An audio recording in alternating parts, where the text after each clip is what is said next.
আবাস যোজনার কাটমানি পুরো টাকা না পাওয়ায় এক ব্যক্তিকে মারধরের অভিযোগ উঠল তৃণমূল কাউন্সিলরের স্বামীর বিরুদ্ধে। ঘটনায় চাঞ্চল্য ছড়িয়েছে ইসলামপুরে। কারণ এটা আছে, এই যে একটা আমি ঘর পেয়েছিলাম, এই ঘরটা যে আমাকে ও বললো শরীফ হাজি, হ্যাঁ, আমাদের কাউন্সিলর 9 নম্বর ওয়ার্ডের, ও বলছে টাকা না দিলে তোমার বিল ঢুকবে না। তা কোনো মান্তি করে আমি 23,000 টাকা আমার কাছে নিয়েছে, বিলটা ঢুকেছে। 7,000 টাকা আমি দিতে পারিনি। 4 সালের উপরে হয়ে গেছে। ও 7,000 টাকার জন্য রাত্রিবেলা আমাকে বুলায়, তারপরে মার ঘুষা চপল দিয়ে ধাক্কা দেখি অনেক করেছে ইসমাইল চোখে। বলে চাচ্ছি এটা আমাদের একটা বিচার হোক, বিচারের জন্য আমি থানায় যাচ্ছি। জিটি একটা করলো, এফআইআর করলো, বিল ঢুকাবে না। এটা কেউ বলছিল? ও বলছে, কাউন্সিলর বলছে না দিলে তোমার বিল ঢুকবে না, টাকা দিতে হবে। বাধ্য হয়ে আমাকে 23,000 টাকা দিতে হয়, 7,000 টাকা দিতে পারিনি। কমপ্লিট করে নিয়েছি আমি। কি নাম আপনার? মোহাম্মদ ফারুক।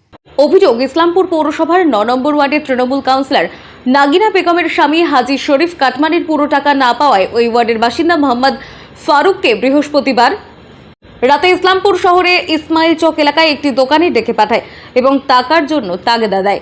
বকেয়া অর্থ দিতে না পারায় প্রকাশ্যে মারধরের পাশাপাশি কটূক্তি করার অভিযোগ ওঠে শরীফের বিরুদ্ধে, যদিও শরীফ অভিযোগ অস্বীকার করে।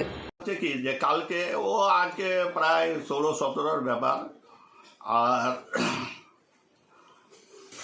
আমার যে এন্টি, এই যে কংগ্রেসের একজন কমিটি হয়েছে, এখন ওর ভাস্তা আনোয়ার আর আজিম ওকে কুরকি ফুরকি দিয়ে, ও তো রাত্রে আমি যখন আসি তখন পানের দোকানে বসে পান খাচ্ছিল।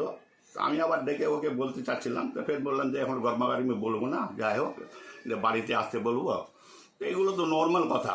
আমি টাকা পাচ্ছি, টাকা চালাম, ঠিক টাকা পাওয়ার পায়ে যদি ধার নিয়ে যা টাকা পাই, টাকা চাওয়া যদি অপরাধ হয়ে যায় তাহলে তো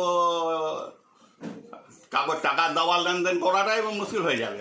মানে আপনি বলছেন এটা ধার দিয়েছিলেন, সেখানকার টাকা ধার দিয়েছি। ও আসো আমার কাছে কসম খায় বলো আমি টাকা ওকে আরো 1 লাখ টাকা দেবো। তো ও যদি আমার কাছে এটাও বলতো যে কাকু আমার লস হয়ে গেছে, ইয়ে হয়ে গেছে, আমি দিতে পারছি না, আমাকে মাফ করে দেন, তো এটা তো নর্মাল কথা। তো আজকে 10 বছরে কমপক্ষে আমি ওর বেশি করি না, কমপক্ষে বছরে 2 বার যদি ওকে ঠকেছি তো কমপক্ষে 20 বার হবে। তো আজ পর্যন্ত কানে কানে ওকে টাকা দাটা করেছি, যাতে ভাই মান সম্মান, গরিব হলে কি মান সম্মান নাই? সবারই মান সম্মান আছে।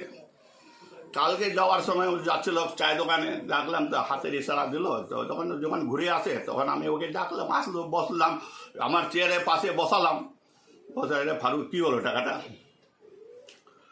কুরবানির উপরে দিয়ে দেবো। আমি দেখো তুমি কথাগুলো একটাও তোমার থাকলো না, 10 বছরে কতগুলো কথা বললি, তুই বললি না?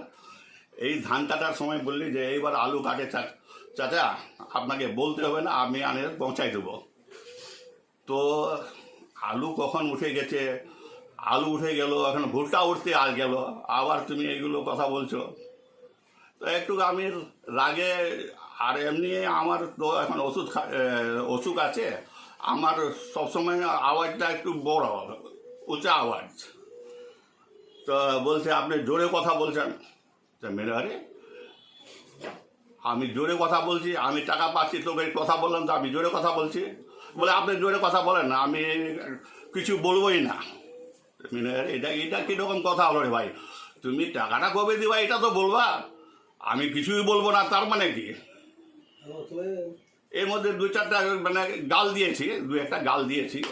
এর মধ্যে আমার ভাস্তা হান্নান চলে আসলো, আমার জামাই রেহান, আর ও তো আমাদের ওখানে মানে 7-8 জন লোক বসেই ছিলাম, ওদের গ্রামেরই 3 জন লোক বসেছিল।